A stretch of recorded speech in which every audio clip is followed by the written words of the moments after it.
ఇప్పుడు లోకేష్ గారి మీద వచ్చిన డిప్యూటీ సీఎం అనేది తగ్గిపోయింది. రోజు రోజుకి అసలు ఇంకా దాని గురించే మాట్లాడొద్దు అని అంటూ ఉన్నారు. మీ ఉద్దేశంలో డిప్యూటీ సీఎం అవ్వాలి అనంటే లోకేష్ గారు పనికొస్తారా? లేదు, నా అర్హత దృష్టి- ఉందంటారా? Yeah, he's నా the best. దృష్టిలో లోకేష్ డిప్యూటీ సీఎం ఇవ్వాలి. డిప్యూటీ సీఎం పెట్టి సీఎం కూడా ఇవ్వాలి. Hmm. ఎందుకంటే He's the best. ఇప్పుడు లోకేష్ కి ముఖ్యమంత్రి ఇవ్వాలన్నదే నా కోరిక. అతనికి చేయాలి కూడా. ఎందుకంటే ఏదో నేను పవన్ కళ్యాణ్ వల్ల మేము వచ్చేసాం, ఆయన్ని అడ్డంగా పెట్టుకొని ఇవ్వచ్చా ఇవ్వకూడదా అన్నది నాకు అనవసరం, నాకు తెలియని సబ్జెక్ట్. కానీ రామారావు గారు పెట్టినటువంటి పార్టీ అది. వారి మనవడుగా, మరి చంద్రబాబు నాయుడు కుమారుడిగా ఇన్నేళ్లు రాజకీయం చేసినటువంటి చంద్రబాబు నాయుడికి వాళ్ళ కుమారుడికి ఇవ్వాల్సినటువంటి బాధ్యత ఉంటుంది. అది పొందగలిగినటువంటి అర్హత కూడా ఆయనకు ఉంది. అసలు లోకేష్కి ముఖ్యమంత్రి ఇవ్వాలని ఇస్తేనే కరెక్ట్ అని నా అభిప్రాయం. రైట్. అయితే వైఎస్ఆర్సీపీ పార్టీ లోంచి ఒక్కొక్కరు వెళ్ళిపోతూ ఉన్నారు. వెళ్ళిపోతున్న సందర్భంలో వస్తున్న మాటలు ఏంటంటే కొంతమంది వల్లనే ఆ పార్టీకి ఇంత నష్టం జరిగింది. రోజా కానీ, పేర్ని నాని కానీ, లేకపోతే అంబటి కానీ, అలాగే శ్రీనివాస్ గారు కానీ, వీళ్ళందరి చేతుల వల్లనే నెగటివ్ ఎఫెక్ట్ పడింది, ఓడిపోయారు అన్న మాటని మీరేమంటారు? పార్టీని ప్రొటెక్ట్ చేసుకుంటూ మేము వచ్చాం. ఆ రోజు కానీ ఈ అసలు రోజు ఇంకా పార్టీ అపోజిషన్ భవిష్యత్తు ఏముంది? ఇంకా బ్రహ్మాండంగా ఉంది. రాబోయే 30 ఏళ్ళు జగనన్నే ముఖ్యమంత్రి ఉంటాడు. ఒక్కసారి ప్రజలు ఆశపడి ఈ కూటమి ఎత్తుగడల్లో మోసపోయి ప్రజలు ఓటేయటం వల్ల గెలిచారే తప్ప శాశ్వతమైన గెలుపు ఎప్పుడుది. ఇప్పుడు ప్రజలు ఏమనుకుంటున్నారంటే నా తమ్ముడు పోయాడు, నా తమ్ముడు ఉంటే బాగుండు, నా అన్న ఉంటే బాగుండు, నా కొడుకు ఉంటే బాగుండు, నా మనవడు ఉంటే బాగుండు. జగనన్న గురించి అందరూ ఈరోజు కీర్తిస్తున్నటువంటి సందర్భం. ప్రతి ఒక్క పేదవాడి అకౌంట్లో ఇప్పటికీ 50-60 వేల రూపాయలు పడి ఉండేది. అమ్మఒడి, రైతు భరోసా, చేయూత, జగనన్న విద్యాదీవెన, జగనన్న వసతి దీవెన, ఆరోగ్యశ్రీ, వైఎస్ఆర్ ఆరోగ్య ఆసరా, ఇలాంటి పథకాలన్నీ ఈపాటికే పడి సంతోషంగా ఉండేవారు జనం. ఊహల్లో మీరున్నారా? నిజంగా ప్రజల నుంచి అదే రెస్పాన్స్ వస్తుంది అనుకుంటున్నారు? 100% పబ్లిక్ లో మీరు ఎక్కడైనా ఇదే కెమెరా పెట్టి అడగండి, జగన్ ఉంటే బాగుండేది అంటున్నారు. ఆల్రెడీ తీవ్రమైన విమర్శలు వచ్చాయి. ఒకే నెల జీతాలు కరెక్ట్ గా ఇచ్చాడు ఎంప్లాయీస్ కి. ఆ నెల తర్వాత ఈ నెల వరకు 8 నెలలు 9 నెలలు అవుతుంది. 8 నెలలు అప్పుడైనా పక్కా డేట్కి జీతాలు ఇచ్చాడు చంద్రబాబు నాయుడు.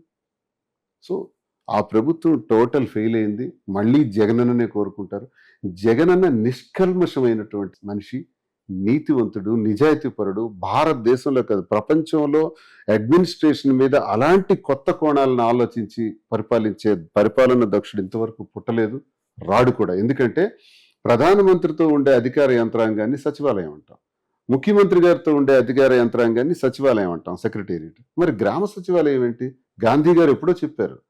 గాంధీ గారు అన్నకాలం ఈ రోజు రుజువు చేసి చూపించాడు జగన్మోహన్ రెడ్డి.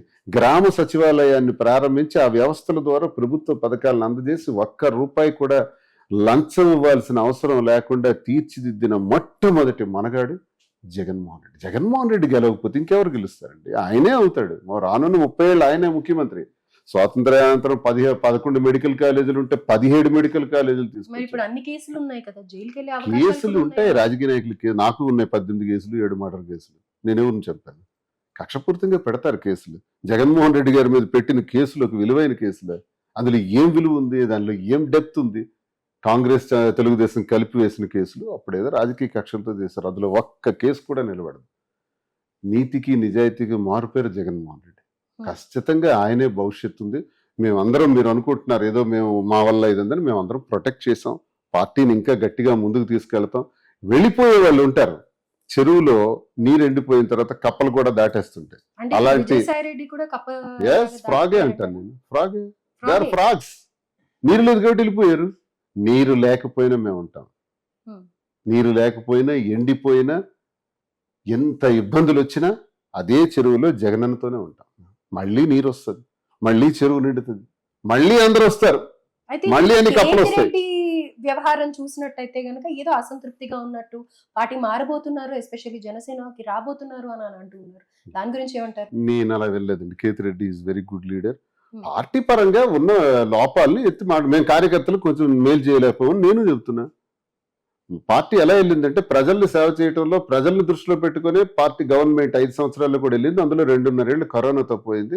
మిగతా 2.5 ఏళ్లే మా పరిపాలన. జగన్మోహన్ రెడ్డి గారు పరిపాలించింది 2.5 ఏళ్లే. అందులో ప్రజల మీద ఎక్కువ ఫోకస్ పెట్టాం. ఈ పరిస్థితిలో, ఈ పరంపరలో కార్యకర్తల మీద కొంచెం ఫోకస్ తగ్గింది అనేది నేను కూడా అంటాను. అందరం అదే అంటున్నాం. కార్యకర్తలకు కొంచెం సరిగ్గా చూడలేకపోయింది కాబట్టి ఈ నష్టం జరిగింది. అందుకే 2.0 స్టార్ట్ అవుతుంది. ఎగ్జాక్ట్లీ 2.0 ఏ ఉండబోతోంది? New version. న్యూ వెర్షన్ లో ఏంటి, ఏం న్యూ చూడబోతుంది? వెర్షన్ మీన్స్ పబ్లిక్ లో మేము ఇచ్చినటువంటి వాగ్దానాల్ని ఇంకా అమలు చేసే విధానంలో నీతిగా నిజాయితీగా అన్నది ప్రతి ఒక్కటి కూడా ఎలా అయితే చేసామో ఇంకా ఇంప్రూవింగ్, అయితే ఫీజు ఇంకా ఇంప్రూవింగ్, ఇంకా మాడిఫైడ్ గా రానిలేదు కదా. ఇంకా మాడిఫైడ్ గా వెళ్తాం. కార్యకర్తల్ని పట్టించుకోలేదన్నటువంటి అపవాదు నుంచి కార్యకర్తల్ని గట్టిగా భుజాన వేసుకుంటూ మోసుకుంటూ ముందుకెళ్లాలన్నది న్యూ వెర్షన్. అయితే ఇప్పుడు ఆ ఫీజు పోరు అనేది కూడా పోస్ట్పోన్ చేస్తూ వస్తున్నారు. ఆల్రెడీ ఇప్పటికే ఒక 2-3 సార్లు పోస్ట్పోన్ చేశారు. అండ్ మొన్న లండన్ నుంచి వచ్చాక సంక్రాంతి తర్వాత డెఫినెట్ గా ఫీజు పోరుపై మాట్లాడతారు అని అన్నారు. మరి ఇప్పుడు కూడా ఇంకా దాని మీద చెప్పట్లేదు కదా. We are waiting for the time. ఎందుకంటే జగనన్న విద్యా దీవెన, జగనన్న వసతి దీవెన హాస్టల్లో 20,000 రూపాయలు ఖచ్చితంగా ఇవ్వాలి. ఇప్పటికి 3 విడతలు గడిచిపోయింది. అలాగే జగనన్న విద్యా దీవెన కూడా కాలేజీ ఫీజులన్నీ కూడా 3 విడతలు గడిచిపోయాయి. మరొక్క 15 రోజులు 20 రోజులు నెల రోజులు ఆగితే మరో విడత కూడా పోయి ఎంత నష్టం జరిగింది విద్యార్థికి అన్నది ఒక క్యాలిక్యులేషన్ వస్తుంది. వసతి ద్వారా ఎంత నష్టం కోల్పోయాం, విద్యా దీవెన వల్ల ఎంత నష్టాన్ని విద్యార్థులు కోల్పోయినారు అన్నది. నష్టం అంతా చేశారు, కేవలం ఇంగ్లీష్ మీదనే కాన్సన్ట్రేట్ చేశారు. స్కూల్లోకి వెళ్ళినప్పుడు అక్కడ వసతులు ఏం లేవు అని అనేసి అని అంటూ ఉన్నారు కదా. ప్రపంచ చరిత్రలో స్కూల్స్ గురించి ఆలోచించిన మొట్టమొదటి వ్యక్తి జగన్మోహన్ రెడ్డి. ఎందుకంటే నాడు నేడు ద్వారా నేను రాజకీయాల్లో 25 సంవత్సరాల నుంచి ఉన్నాను. కలెక్టర్ గారి దగ్గరికి వెళ్ళి రూమ్ ఇవ్వండి సార్ స్కూల్కి అని అడిగితే మేము ఎంత అడిగినా ఇవ్వలేకపోయిన పరిస్థితి, ఎన్ని ప్రభుత్వాలు వచ్చినా ఇవ్వలేని పరిస్థితి. జగన్మోహన్ రెడ్డి గారు వచ్చిన తర్వాత 16,000 కోట్ల రూపాయలతో స్కూల్స్ అన్ని కూడా మొత్తం సాచురేషన్ పద్ధతికి తీసుకొచ్చేసినారు. బిల్డింగ్స్ ఏంటి, టాయిలెట్స్ ఏంటి, ఫ్లోరింగ్ ఏంటి, ఫ్యాన్లు ఏంటి, లైట్లు ఏంటి, బెంచెస్ ఏంటి, యూనిఫారాలు ఏంటి, జై జగన్ అన్న జగన్ అన్న రాస్తామండి, పెట్టుకుంటాం. మా ఇష్టం.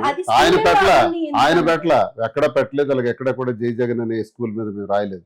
స్కూల్ మీద పిల్లలకు సంబంధించిన బొమ్మలు అవన్నీ కూడా మేము పెట్టామే తప్ప, కాంపౌండ్ వాల్స్ని బ్రహ్మాండంగా తీర్చిదిద్దాం తప్ప, మా రంగుల్ని చూసి బ్లూ రంగు వేశారు, ఆకుపచ్చ రంగు వేశారు, ఇది పార్టీకి సింబల్ అనేదో అనుకుని ఉండొచ్చు. మేము రోజు ఆ పరిస్థితి ఎప్పుడు చేయలేదు. జగన్మోహన్ రెడ్డి గారి స్టిక్కర్స్ ఏ స్కూల్ మీద అంటించలేదు. అవన్నీ అవాస్తవాలు. మాలాంటి చెప్పుకుంటాం జగన్మోహన్ రెడ్డి గారి వల్లే ఇంత జరిగింది అని. మేము కార్యకర్తగా చెప్పుకుంటున్నాం. అది స్కూల్స్ అన్ని ఈరోజు సాచురేషన్ బ్రహ్మాండంగా తీర్చిదిద్దాడు. గోరుముద్ద బ్రహ్మాండంగా ఉంది. పిల్లలు తాలూకా షూ ఇలా పట్టుకొని, ఈ షూ నా మేనగోళ్ళకి నా చెల్లెలకి ఇది బాగుంటుందా, నా మేనల్లుడికి అని షూ చెక్ చేస్తాడా ఈ ముఖ్యమంత్రి అని? మేనల్లుడు చదువుకున్న పిల్లల తాలూకు యూనిఫారాలు టెస్ట్ చేస్తాడా, క్లాత్ ఎలా ఉంటుందని? ఎవరున్నాడండి ఇంత హ్యుమానిటీ?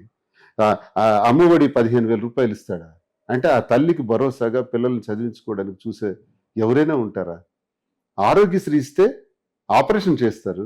ఆరోగ్య ఆసరా ఏంటి? మళ్ళీ ఆపరేషన్ అయిన తర్వాత పేషెంట్కి మందులకు డబ్బులు ఉన్నాయో లేదో, ఆ మందులు సరిగ్గా మింగకపోతే ఈ అనారోగ్యం పాలవుతాడు. ఇంత ఆపరేషన్ వృధా అవుతుందని నమ్మి 250 రూపాయలు రోజుకు మందులు చొప్పున 5,000, 10,000, 20,000 రోగం తగ్గే వరకు ఇచ్చాడంటే